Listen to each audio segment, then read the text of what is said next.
గణనాథునకు భక్తితో మొక్కి ఆనందంతో ఎలుకను ఎక్కి ఇంట బయట పూజలు పొందగా ఈశ్వర పుత్రుడు వచ్చిండు.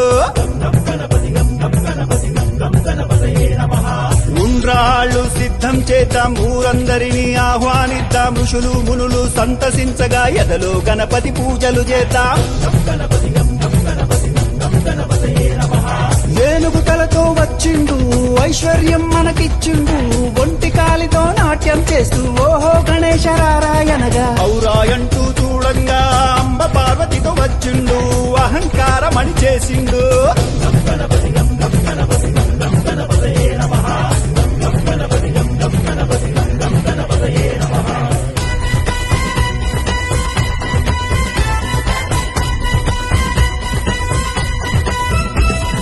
కడుపారా పాయసమే త్రాగి ఖర్జూర పండ్లను మెచ్చిండు, గట్టి పరుగుంచి గుంజీలు తీస్తే ఘనంగా దీవెనలిచ్చిండు, జ్ఞానమందరికి ఇచ్చిండు.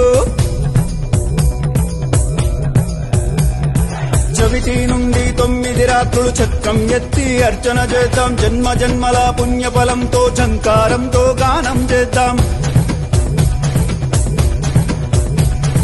చక్కరిగాళ్లను మట్టు పెట్టి ఠం ఠమ్మని గంటలు మోగిద్దాం, తప్పుల తప్పుడు ఆగకుండా ఠం ఠమ్మని బాజా మ్రోగిద్దాం, రణమున గెలుపును సాధిద్దాం.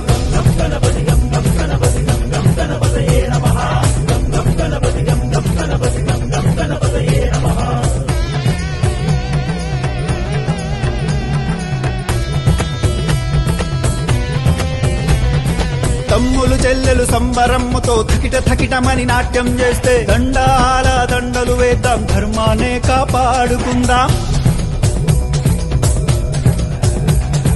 నచ్చి మెచ్చిన గణపయ్య పరుగు పరుగున వచ్చనయ్యా, ఫలములు మెండుగా ఇచ్చునయా, బండెక్కించి ఊరేగిస్తే భవబంధాలు తొలగినయా.